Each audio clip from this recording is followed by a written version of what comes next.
Hello everyone, this is the second part of chapter 15, The Man's Cup. In the story, we came to know that Sher Khan is coming to hunt in the next month, and wolves are very angry to know this. Okay, now let's read the remaining story. Father Wolf listened, and below in the valley that ran down to a little river, he heard the dry, angry sing-song whine of a hungry tiger. Father Wolf सुनने जाते हैं below the valley के नीचे that ran down a little river, जिसके नीचे एक छोटी सी रिवर बहती होती है. He hear dry angry sing song whine of a hungry tiger. उन्होंने क्या सुनते हैं, वह एक ड्राई एंग्री और sing song means rising and falling sound सुनते हैं एक हंग्री भूखे टाइगर का. The fool said father Wolf to begin a night's work with that noise. कितना मूर्ख है, फादर वुल्फ बोलते हैं, टू बिगिन शुरू करने, अपना वर्क शुरू करने के लिए इतने नॉइज से. Does he think that our work are like his fat Wainganga bullocks. क्या वो सोचता है कि हमारे जो वर्क हैं वो उसकी फैट वैनगंगा के बुलॉक्स की तरह हैं. हास इट इज़ नीदर बुलॉक और buck nor buck. He hunts tonight said mother Wolf. It is man. हाँ, मदर वुल्फ बोलती हैं कि हाँ शांत रहिए. इट इज़ नीदर बुलक, ये ना तो बुलक है और ना ही बक है. He hunts tonight said mother Wolf. It is a man. ये क्या है, एक आदमी है. The wind had changed to humming purr that came from every direction. जो हवा थी वो चेंज हो गई थी हर एक डायरेक्शन से आना. It was the noise that bewilders woodcutters and gypsies sleeping in the open and makes them run sometimes into the very mouth of the tiger. एक किसका नॉइज़ था, ये नॉइज़ था पीपल्स का, who travel around and do not have fixed homes. जो कि इधर उधर ट्रैवल करते होते हैं और उनके कोई परमानेंट होम नहीं होते. उन लोगों का नॉइज़ था.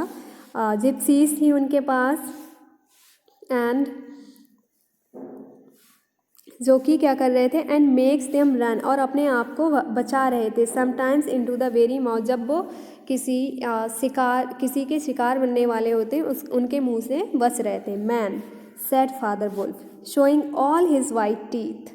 अपने सारे सफ़ेद दांत दिखाते बोलता है, लाफ करता है. Are there not enough beetles and frogs in the tanks that he must eat man. क्या यहाँ पर बहुत ज़्यादा बीटल्स और फ्रॉग्स नहीं हैं इन the tanks that he must eat man, कि जो कि उसे आदमियों को खाना पड़े. The law of the jungle which never orders anything without a reason.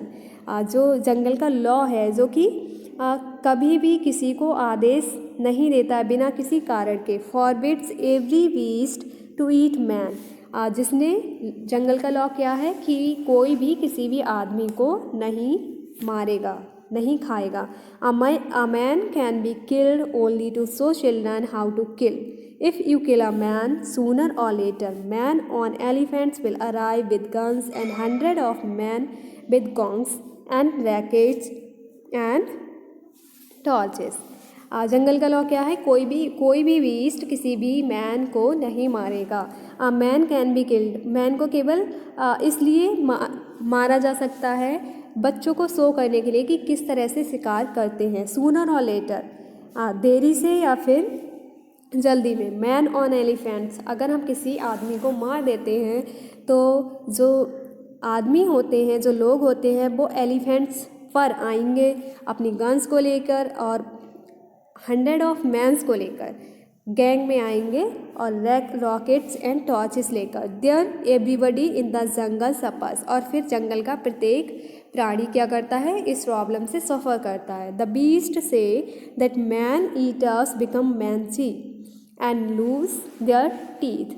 जो बीस्ट होते हैं वो क्या कहते हैं कि जो मैन ईटर्स हैं वो क्या बन जाएंगे, मैंजी बन जाएंगे और अपने टीथ क्या करेंगे, खो देंगे. मैंजी क्या होती है, एक डिसीज़ होती है, एक स्किन डिसीज़ होती है मैंजी. ओके,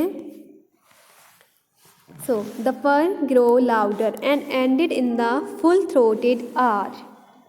जो फर होता है वो क्या होती है और भी ज़्यादा लाउड हो जाता है and ended the full-throated Ara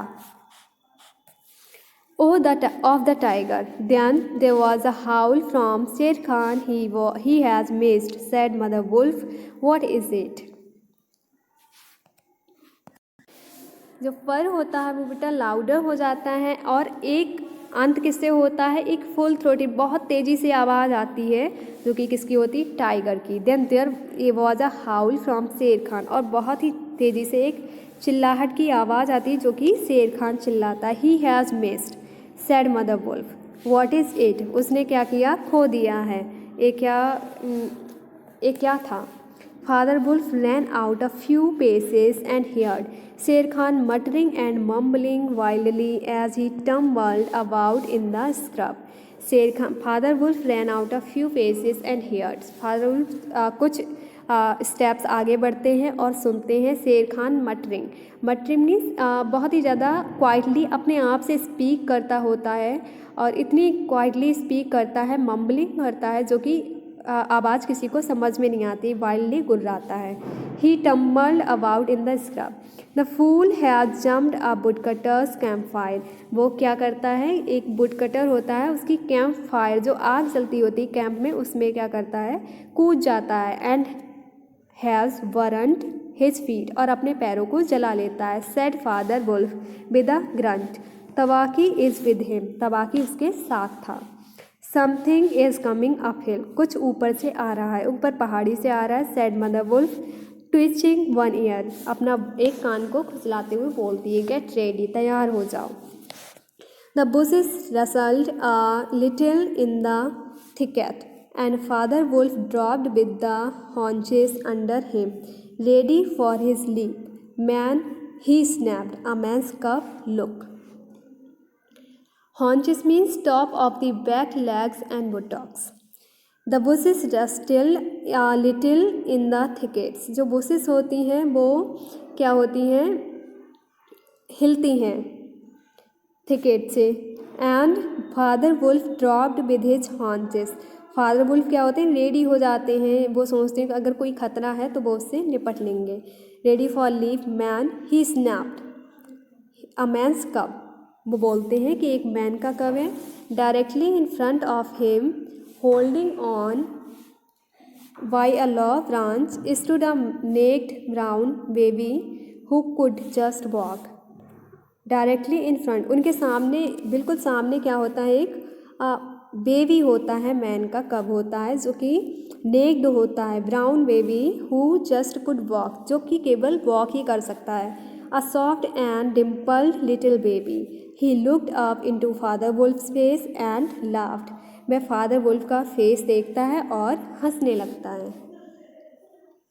so this is the story of A Man's Cub.